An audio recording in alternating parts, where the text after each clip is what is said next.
He should, but he had a powerful stage, a joint address before Congress.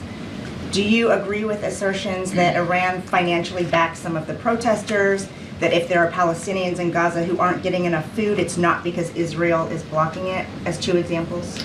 So on the first example, we've said ourselves, the Director of National Intelligence came out publicly and said that we do know that Iran has been funding and encouraging some of the protest activity here in the United States. Some of it.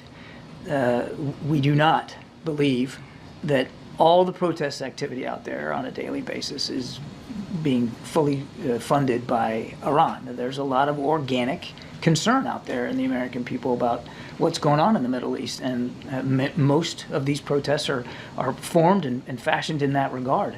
On the second question, there has been a steady increase of humanitarian assistance getting into Gaza.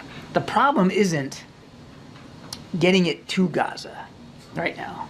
The problem is getting it around Gaza.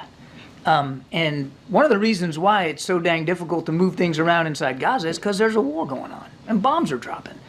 And regrettably, in the conduct of some of their recent operations, the Israeli military has, in fact, not on purpose. We have no reason to believe they did this deliberately, but there has been accidental strikes on some of the trucks and the convoys that have been moving around.